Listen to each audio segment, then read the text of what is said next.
This is Making Stitches, and this time my guests Jenni Smith and Kay Walsh are talking about the importance of making and community during menopause. I think when your hands are busy and you get that sense of satisfaction, it also triggers a kind of off switch in your brain, and you genuinely, I think you can feel more relaxed to be yourself, and you can talk about your worries in a more comfortable way. And I think because you're hanging out with people that you have that common thread, but like that you're invested, you love the same kind of hobby, you already feel comfortable. Just knowing other people are struggling with this and that, it makes you feel less worried about it, or gives you the strength to get help if you need it, and go to your GP or talk to your partner or your children about why you're feeling the way that you're feeling, Yeah.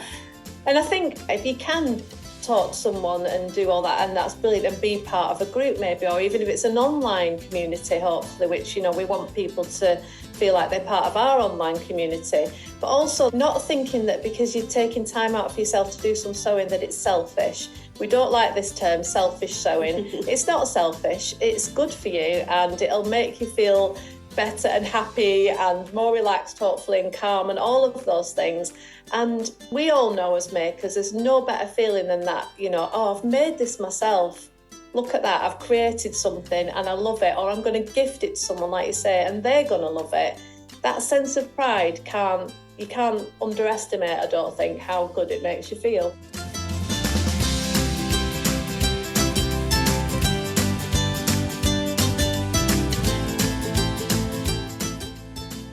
Hello and welcome to Making Stitches. I'm Lindsay. I'm a lifelong crafter and a former broadcast journalist.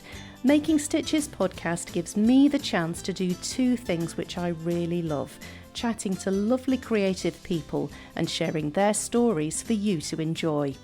This time my guests are Jenni Smith and Kay Walsh, two friends who are sewing and quilting teachers based in Yorkshire. Their creative adventures have taken them around the British Isles and overseas to France, the Netherlands and even to Hawaii as they create documentary travelogue videos to complement their online workshops. Their latest project is a book called Menopause Makes. They're on a mission to help women navigate the menopause through stitching, inspiring confidence and creativity at a time when both could do with a bit of a boost. Menopause Makes is out today, in fact, but I caught up with Jenni and Kay a couple of weeks ago when they were just back from a work trip to Northumberland where they were filming for their next workshop. I started by asking Kay how they'd first met. We met actually tap dancing about 15 years ago, which is a slightly weird place to meet, but we did. And then we obviously got chatting about sewing and what have you. And I just started to do a little bit of sewing at that point, was trying to learn a bit. And Jenni said, "Oh, well, I can teach how to quilt." So you made me, didn't you? Yeah, that's how it began, didn't it? And then stitching with friends. We live in Ilkley, in the north of England, near the moors there, but just within the town we had kind of gathered a friendship group through our children at school and that kind of thing, and it's developed since then. But yeah, I grew up around here, and you're from Lancashire, really. I'm from the other side of the Pennant. Oh well, there we are. But I guess we're in a stitchy sense, we're dressmakers and quilters and a bit of everything in between. But we've been working together now properly for about 7 or 8 years, haven't we? Yeah, about 8 years. Yeah. So we started off and we had an in-person studio in our town where we were teaching dressmaking, quilting, all kinds of bits and pieces. And that carried on until the pandemic, really. And then obviously things slightly pivoted, and we did just at that point in 2020 written a book with Liberty of London, which had 15 quilt projects in it, spanning their entire history, and so kind of telling the story of Liberty and giving people projects. So that came out literally as we went into lockdown, didn't it? So we had to then kind of already pivot a little bit and do lots of stuff online just to kind of talk about it. And then over the next couple of years, we're pretty much everything we do is online, really, isn't it? We don't do much in person at the moment. we want to get back to it a bit because we do miss people. I can well imagine. But how amazing to meet over tap dancing, and then this wonderful kind of professional relationship and friendship blossomed. Yeah, exactly. And we've only just stopped, really, just partly because we've been travelling quite a lot with work and things, and we were missing our, like, more Mondays than not, weren't we? And our daughters both danced, and then they've, like, moved on, haven't they? Has gone off to uni and things. Yeah. And so we're not dancing at the minute, but I feel like we need to get back to that as well. I found a dance class at the gym where you just go and jig around on a Thursday morning, and it felt good again to be doing that as well. Yeah, you do. Oh, how fantastic. Now, you've got a really decent following on Instagram, haven't you, with your amazing adventures you've been on. You've mentioned the fact that you've travelled quite a bit. Can you tell me a bit more about that? Yeah, well, Quilt Folk is a magazine, is how it started in America. And we both subscribed to it because I think when we were at a show over there once, we saw it. And the magazine goes to a different state in the US each quarter, so like 4 times a year, and just tells the stories of quilts and the people. So there's no adverts and there's no patterns in the magazine. And so we loved it for that reason, because, you know, we love people and storytelling. And so we subscribed, and then we started chatting with them a little bit when the Liberty book was like a book of the month for them. And then that kind of evolved a little bit. We started just talking a little bit more, and again doing some little bits of video for them. And because we're quilters as well, like, they have journalists and photographers on the team. It's quite a small team, but they weren't quilters there, you know, because they don't have patterns and things. So we were like, well, we could do an online workshop for you if you like. And so we did a little stitching workshop. An early one we did was about the Bronte sisters, because we live near Haworth and the Moors, and we'd found out that there's this quilt at the parsonage that they think the 3 Bronte sisters made together, and we were desperate to kind of go and find out more about it, stitch a project from it and tell that story. So we went and filmed it on our phones and with a gimbal, and, you know, fairly ad hoc really. And Quilt Folk shared it with their audience. You know, people paid to do this workshop with us, and it just kind of worked. I think partly again because more had gone online. We were in a different country, you know, a lot of their audiences in the US, although it's a global company, but people seem to understand our Yorkshire accents and quite like seeing something different. And then it's just grown from there, hasn't it? And we've luckily, you know, for us, and have now kind of been to quite a few places. We've gone to Hawaii and the Netherlands and France, and also a lot of the UK, though. You know, we've absolutely loved Wales, Scotland, Ireland. And we've just come back this morning from North Country, Northumberland. So we've been learning all about kind of our own heritage. Like that, you know, most of that work is kind of quilting, but equally, like in France, we went to Nîmes, like the home of denim, and, you know, we looked at tartan weaving in Scotland. And so we end up producing like these 6-hour workshops that we put out over a weekend, but they're on demand. You know, people can then access them at any time, and it's kind of part travel documentary, part stitching and food and exploring a place, but always through the medium of textiles and what that means. So it's really fascinating, isn't it?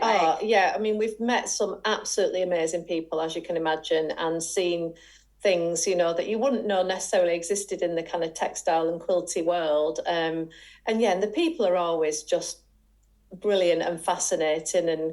And I think the more you understand about your own heritage, the more you feel inclined to engage with it, to learn new skills. You know, we've been learning all about like the rocking stitch and the hand quilting more that went on as an industry up in Northumberland, and like that would have been what people like us, you know, were doing 100 years ago or what have you, and then it gets a little bit lost. So we love sewing as well. It's just, as you'll know, like when it becomes your job and things as well, sometimes you don't get as much time to stitch. Absolutely. Just a juggling act, isn't it, with kids and life and everything else in between, I suppose. Absolutely. But what an amazing journey you've had, and to be able to tell the stories behind the crafts and the various things that you're exposing to your students, that's absolutely amazing.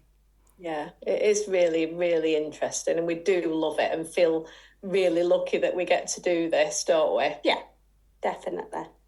Now, I believe today the podcast is going out on the day of your launch of your latest project, Menopause Makes, which is an absolutely beautiful book. I've got it with me. That's it. There we are. So, and similarly to what you're doing with your teaching, it's not just the patterns. There's a reason for each pattern that's in the book, and there's a bit of background information about this stage in a woman's life that is coming to the fore more in this day and age than it certainly has done before. But I have to ask you, why make a book specifically for this time in our lives?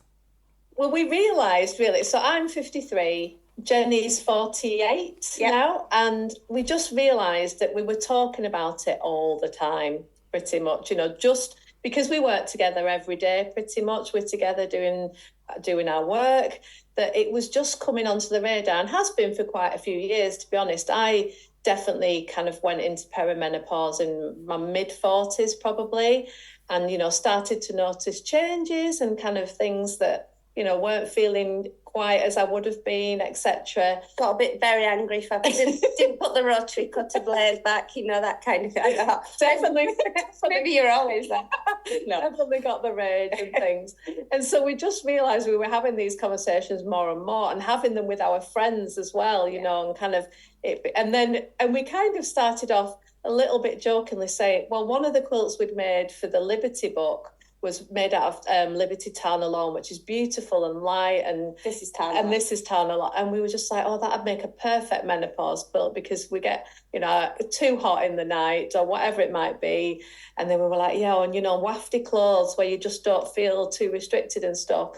And it kind of just started from that, didn't it? Because we were actually just talking about it all the time. Making a few things and gifts. Kay made me an eye mask for my birthday about 4 years ago, because she'd started like getting into the routine of putting it on at night, and then you can't scroll on your phone, and insomnia, and you were definitely having more disturbed sleep, weren't you? And I was like, that's great. And then we made the connection. We know that lots of people in lockdown and things made face masks and bought a sewing machine and enjoyed making something, but then it's like, okay, where do you go next? So we were like, well, the construction of an eye mask is very similar to a face mask. So we thought, okay, that was like the first project we wrote down, I think. And then we knew we wanted to include a few quilty projects and some patchwork, because we're always on a mission to get people quilting. And we knew like the apron pattern in the book is a pattern we released commercially quite a few years ago, and we know like hundreds and hundreds of people bought that and made it. So we were like, actually you get really clumsy. Like your lower estrogen levels can make your hands, like I was like that when I was pregnant, but like dropping things and just a bit clumsy. So suddenly the apron seemed to make sense, and we could include some garments. And we wrote it up and literally approached Search Press, because they're the biggest craft publisher in the UK, and they distributed our Liberty book here. So they'd said, if you've ever got an idea, come back. And I kind of rang them and said, it's probably not what you're expecting, but this is what we'd like to do. And we'd put a whole pitch together. Like, we didn't want the book to, you've had a look, which is nice, but we didn't want it to feel like homework. We wanted it to look, big fonts, not too wordy, accessible, informative, but, and again, like the step-by-step instructions are all illustrated. It's really clear. And so we'd put all that together. And at first, they were like, do you think it's like a mindful making book? And we were like, nope, it's menopause. Like, this is it. If we're talking about it, let's do it properly. And then once they'd understood that, they were like, yeah, absolutely, 100%. Yeah. Get right in it. So we did. So it happened, within like 15 months or so. It's been printed, which is pretty quick, isn't it? Really, we just cracked on. Again, because the projects are manageable, which means as well, like for us to actually put the book together and get ready for the photo shoot and things, it didn't feel too stressful, did it, really? No. And I think because we were totally on board with what we wanted to do. We knew it was what we wanted to do, and it was important to us. So therefore, it didn't feel like hard work, I suppose, did it, in that way? We knew we wanted to tell, we want people to be talking about menopause, and also though to be hopefully doing some sewing that'll make them maybe hopefully feel a bit better as well. And those two things just seemed to go really well together for us, didn't it? Yeah. Yeah, the book itself, I think, would be a lovely gift for somebody at this time in their lives. But equally, all the projects within it could be gifts for somebody that you know's going through it as well. Because it was really nice that each project is tailored to a particular symptom that you might be going through. You spoke about being clumsy or having sleep disturbance and being a bit hotter than you once were and such like. So it's really nice that each project is tailored to a specific thing. I mean, how did you settle upon what you were going to do for each project? I think it was, again, I feel like we'd already had the conversations, I mean, we always laugh because when we go travelling, Kay brings like 3 massive makeup bags because you've got all eczema and my skin's gone to pot. My hair, like I need things for my hair, and Jenny's like, "Why do you need all stuff?" I need all this stuff. Which I'm now starting to realise, as everything's starting to go wrong for me. So, you get more into menopause. And you're always losing your keys and stuff, aren't you? Yeah, where have I put my keys? Okay, right, let's have a pot. And then if you've made it, hopefully yourself, it'll be in your head a bit more, and you'll put it somewhere, okay, and your keys and your glasses and maybe your purse or whatever, or your phone maybe, can live in that, and then that's one thing, Yeah, and we did a nice fashion collaboration a couple of years ago with Pioneers who make beautiful clothes from dead stock Liberty, Clara and Tanya, hadn't we? And we'd made a quilt. Well, we made dresses with a Pioneer quilt, but a star in them, partly because they're called Pioneers. And it's an Ohio star, but it was made historically by the women pioneers in the US, and we were like, they're good, strong women setting up a new life. There's a great backstory there. So then we kind of knew we wanted to put that block, teach people to make that block. Because again, when you're making a quilt, it's quite a big investment of time. But if you know the backstory and there's an extra level of meaning in it, I think that helps. So it was, I'd feel like they were there. But then Search Press, we got a really great editor, Emily, didn't we? And Maz, the designer. And they came back to us and they were like, we really want to big up the symptoms, even more so, like, let's make, chapter it that way. And once we saw the graphics and how they'd started to put together, like, that was a bit of a light bulb moment for us, because then we were absolutely people. I think it will encourage people to probably stitch projects they wouldn't necessarily think they would normally do, like in a cookbook, a recipe that's a bit off piece from what you normally eat or something. But because they're going to think it might help with that, it's probably going to encourage you more to do it, isn't it? Yeah. And to think about the symptoms, we knew we wanted it to be, like Jenny said, it's not that it's a serious book in the sense of we want people to enjoy it and things, but also that we want people to know that we do take menopause seriously and it's a serious conversation. But if we can just all talk about it a bit more, it might help us.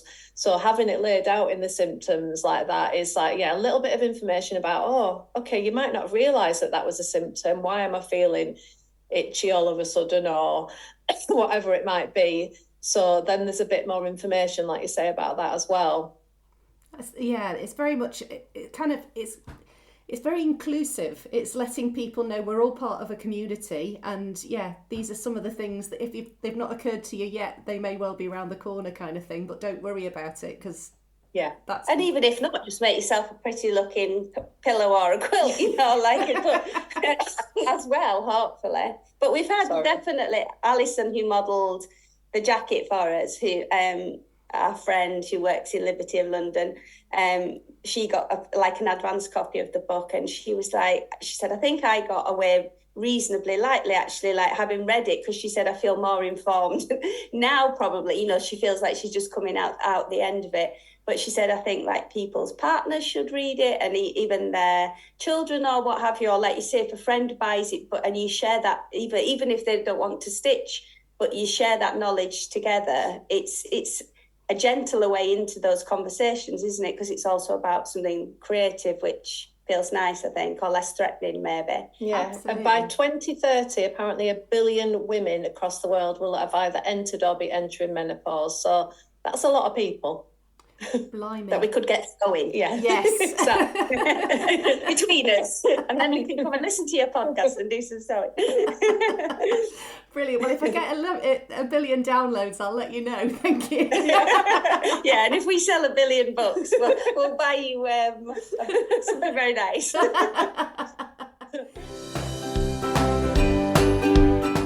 You're listening to Making Stitches, a podcast celebrating creative crafts and inspiring makers. This podcast is supported by the Making Stitches shop on Etsy, where you can find Making Stitches podcast tote bags, badges and stitch markers, along with a few of my crochet patterns for sale too. Just search for Making Stitches shop on Etsy. Now back to more creative chat. These designs that you have made, obviously they're to ease certain symptoms, but how has sewing and being creative helped you, would you say? Yeah, I think definitely it's kept us sane, and we know from having the in-person studio, but then also from a lot of the work we do online. I think when your hands are busy and you get that sense of satisfaction, it also triggers a kind of off switch in your brain, and you genuinely, I think you can feel more relaxed to be yourself, and you can talk about your worries in a more comfortable way. And I think because you're hanging out with people that you have that common thread, but like, that you're invested, you love the same kind of hobby, you already feel comfortable. I think that's the biggest thing, is just being able to communicate and not feel like you're going through it on your own. Because I think any stage, like when you have a child or something and then you join a baby group, just knowing other people are struggling with this and that, it makes you feel less worried about it, or gives you definitely the strength to get help if you need it, and go to your GP or talk to your partner or your children about why you're feeling the way that you're feeling, Yeah. And I think we have, a couple of things. Obviously, if you can, talk to someone and do all that, and that's brilliant, and be part of a group maybe, or even if it's an online community, hopefully, which, we want people to feel like they're part of our online community. But also, a couple of things of, not thinking that because you're taking time out for yourself to do some sewing that it's selfish. We don't like this term, selfish sewing. It's not selfish. It's good for you, and it'll make you feel better and happy and more relaxed, hopefully, and calm, and all of those things. And there's nothing, we all know as makers, there's no better feeling than that, I've made this myself. Look at that, I've created something and I love it, or I'm going to gift it to someone, like you say, and they're going to love it. That sense of pride you can't underestimate, I don't think, how good it makes you feel, can you?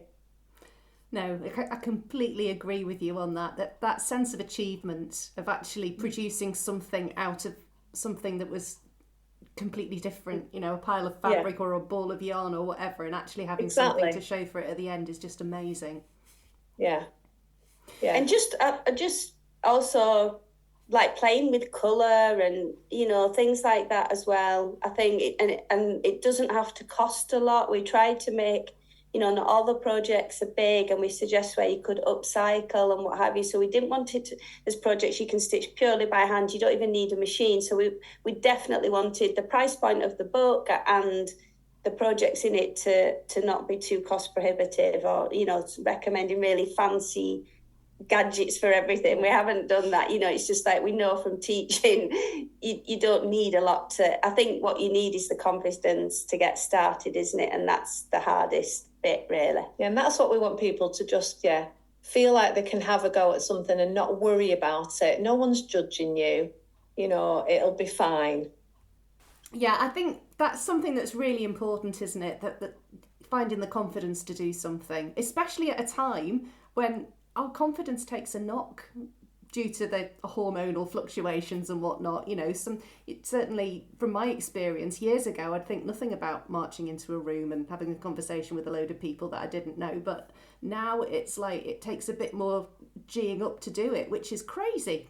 really. So yeah, I know it's amazing how you can have that change. And we know, again, like through having, taught people in person, that even if you're a talented seamstress and you've made loads in the past, you can suddenly feel like, oh, I can't do this. I don't. And it's like you can, you just don't feel like you can anymore. So again, just having the courage to just keep going and say, no, I can, of course I can make something. I've done this before. So either if you're new or you have come back to it, it is, like you say, telling yourself again that there's a reason why you're probably feeling like that, and it'll be okay. And when you can't, people, like I'm definitely at that stage at the moment where I can't remember things, the words and things and names. And that does knock your confidence, because it's not actually funny, is it, when you're in a room and you can't remember and you should know someone's child, or because it can make you feel really quite embarrassed, and then you don't want to then see that person again, or it's not nice. No. And that's it. Like, we want people to talk about these symptoms and say, okay, actually I've been feeling like that. Like, you started feeling anxious, didn't you, a couple of years ago, which is so not like Jenni at all. That's not the kind of person she is. Yeah. So that made you feel quite I didn't like it. And I wouldn't have known, I don't think, because Kay's like my menopause guru, obviously, because she's a few years older than me. But you were very well informed and read a lot of books, went out, listened to podcasts, went to gatherings, meetings and what have you, didn't you? Yeah. And really learned a lot. And if I hadn't have had someone, again, just having those conversations with me, I wouldn't have ever guessed, okay, anxiety comes with menopause. I'd have just thought, I'm just getting a bit more worried about everything, and, but then I went on to HRT, and that's helped with it. So I pretty, really quite quickly. And it is one of the biggest symptoms that people feel, and it is unusual, I think, when it creeps in, Yeah, if you're not used to it, if you think it, and like you say, people start to think there's something wrong with them, or, it's possibly something else. And I think, just having the knowledge that it's like, no, actually, there's a reason for this.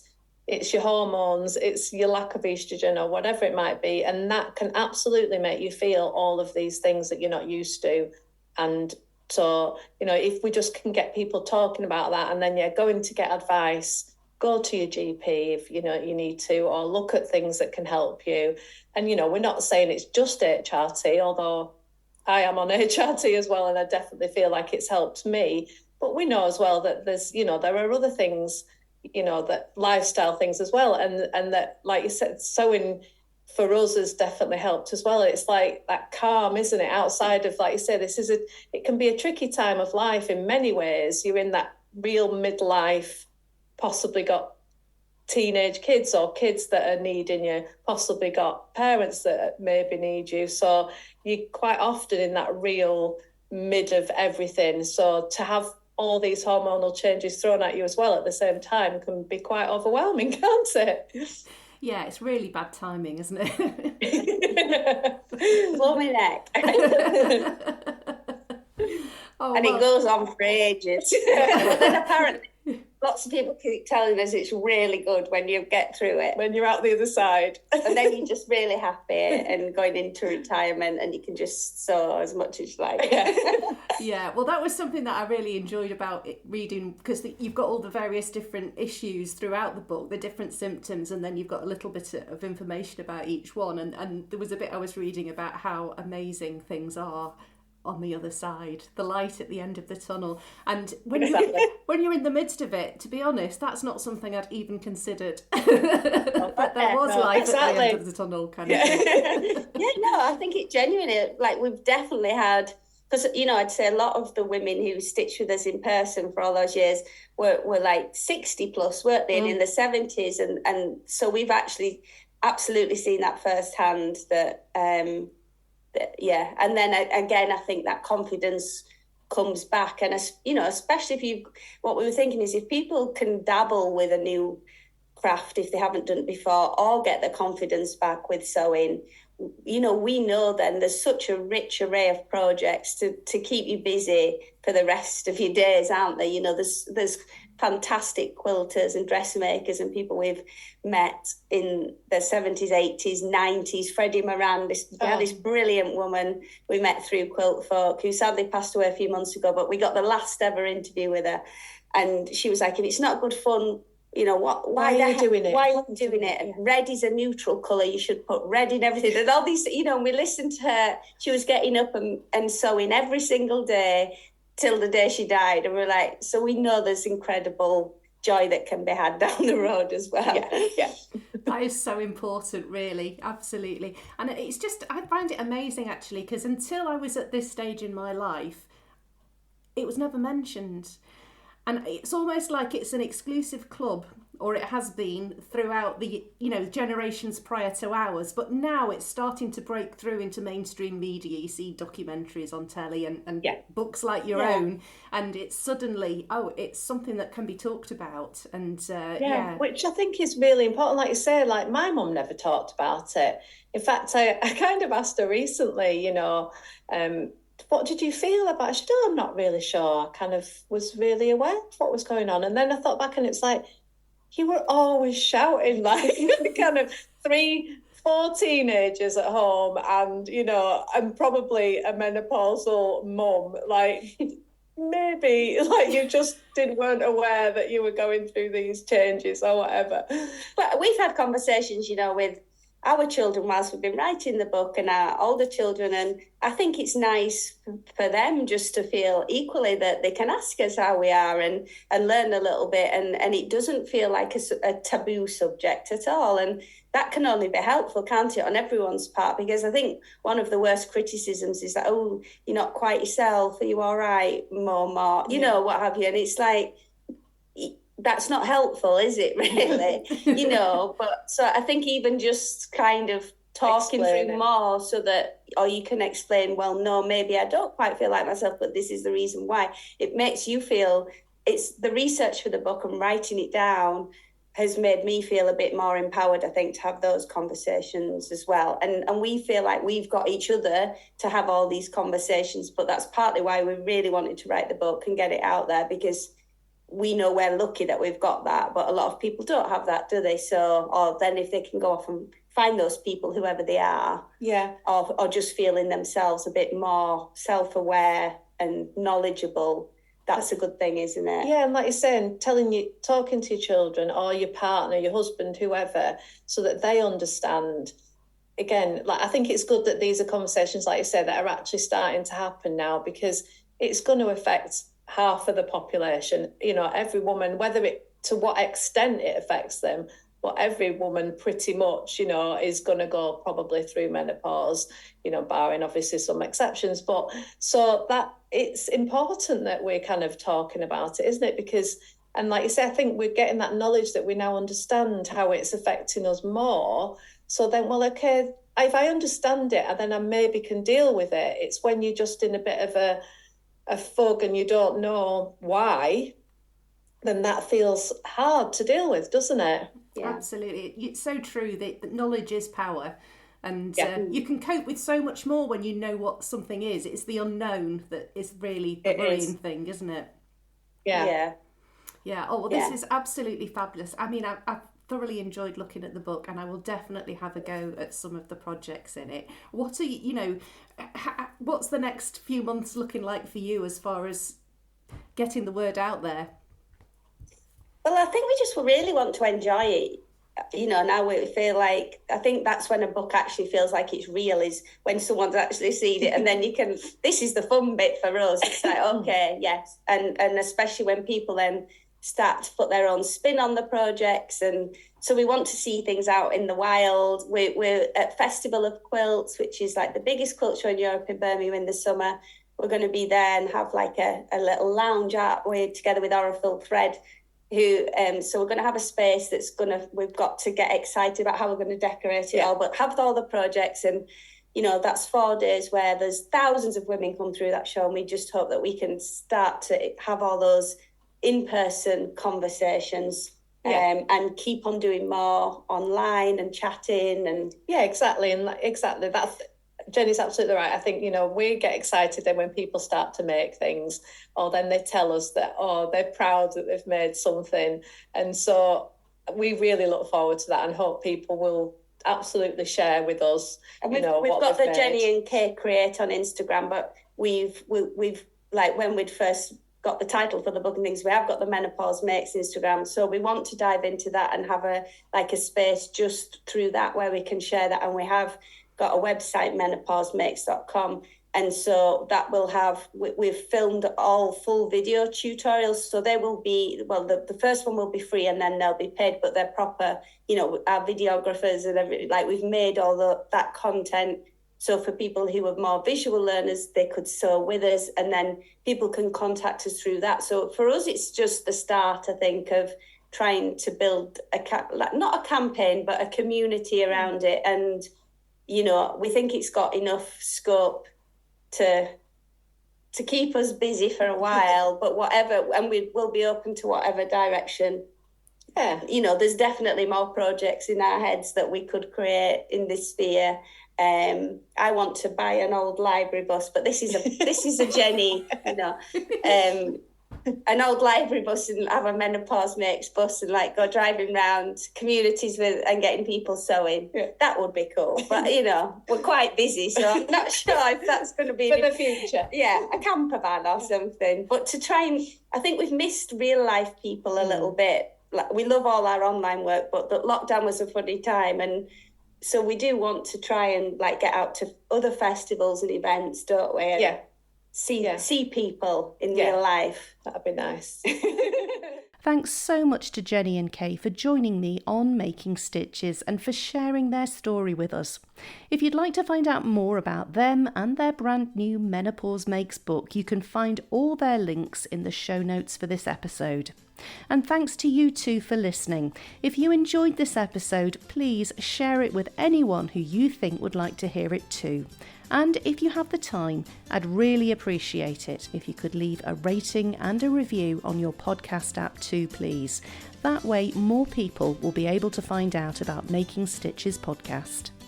That's all for this time, but I'll be back again in 2 weeks' time with more creative chat for you to enjoy. And next time, we'll be talking crochet. Until then, thanks again for listening. Do take care and enjoy your crafting.